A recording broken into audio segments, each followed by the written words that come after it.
What's up everybody, this is Josh from the Watch Edit, and today I'm going to give a quick look and a quick specs check for the Specht&Sohne model SP0002. This is a direct homage to the Patek Philippe Nautilus, as you can see. Now right off the bat, let's take some measurements to have a look. So right off the bat, you get a 39mm case diameter size, and let's check the lug tip to lug tip. You get about 45, 46. Case size, let's have a look, including the crystal, that's about 10.5, 11. From here, the bracelet, it's a really lovely bracelet, it's about 24, and it tapers down at about 16, 17. Spec wise, it sits nicely on the wrist. 39mm is not very big, it's not very small as well, and of course the lug tip to lug tip measurement adds more real estate on your wrist. It sits really nicely, snug, and I think the direction of these lugs really sits nicely on anybody else's wrist. So it's a very elegant looking watch. It doesn't feel cheap as well, to be honest. And I've had one of my colleagues actually was looking into it, and she was looking at how nice the blue dial looks like actually, and I'll give you a shot on that one later because it doesn't show at the moment, but it really looks nice. Plus the crystal is flat, so you don't see any dome on that sapphire crystal. Bracelet wise, you get some polish here in the middle and then brushed here on the sides. It tapers down, and you have a butterfly clasp, a classic butterfly clasp, which is very sturdy, I would say. It doesn't feel cheap when it locks in, and it doesn't open up when it bumps into your the bottom of your wrist. And so you have a pin. It's not a screw, it's a pin. Butterfly clasp is of high quality, I would say. Let's start zooming. And for the movement, you have a Miyota 8215. Not sure if you can see that one. Here you go. It's the movement with an exhibition case back. Quite nice. And I would say out of the rest of the other homages that I've seen in AliExpress, this is by far the closest one to the Patek Philippe Nautilus. Reason being, you get to see those screw edges in here, which you don't really see on other Patek Philippe homages. Let me just do a little bit of zoom in. You can see the holes in there. It really adds up to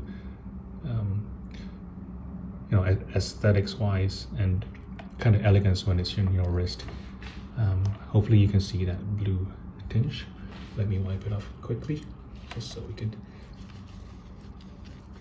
wipe that down. There we go. The blue is really sparkly, I would say, when it hits the light. This is the sun. Hopefully you can see that. And the hour markers are very legible, and the date window is also a really nice touch to it, and I think by far closest to the original Patek Philippe. Some homages don't have this date window, which when I was searching online in AliExpress, I found some homages that sort of copy the same aesthetics, but they don't have this date window, which made me buy this one instead of that. So something to remember, when you buy homages, of course you really want to get to the at least the original look of the watch. So there you have it, just a quick look of Specht&Sohne SP0002. Hopefully you can see that logo in there. Specht, let me reverse that. Specht&Sohne. I'm not sure if it's supposed to be pronounced that way, Specht&Sohne or Son. I am not sure. But it's a really well made. I've seen some cheap homages, like maybe so much 6 times cheaper than this one, which, you know, always these Chinese brands, they go cheap on the bracelets, which on this one it doesn't feel cheap, because these are not those hollow bracelets which you get from very cheap homages like this, but these are, you know, not hollow ones. These are solid ones, which makes it feel and look more sturdy. Let me just throw it up on my wrist so you get to see how it looks like. I'm not gonna zoom out because it tends to look bigger when you zoom out, but let me wipe that down. You can see it properly. There you go. It sits really nicely, and I've been using this at work, and I really enjoy it. It fits snugly. It doesn't feel like, you know, wobbly or loose, and like I said, the bracelet is really a nice touch to it. Let me do a quick wrist shot there for you.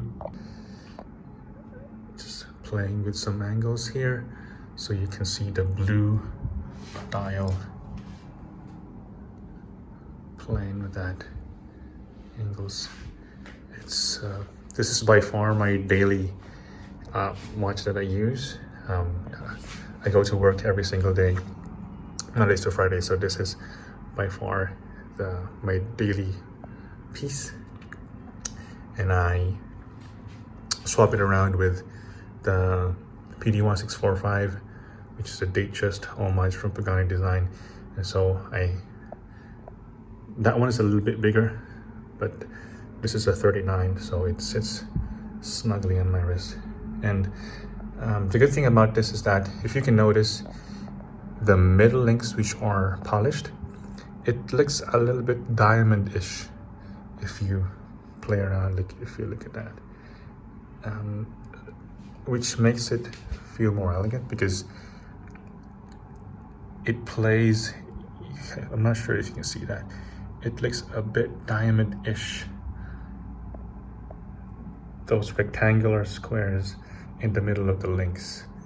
So it plays really well, elegantly. I would say it can be dressy other than being sporty. So it's a very versatile watch, and hope you enjoyed this video. Comment, like, and subscribe. Thanks again.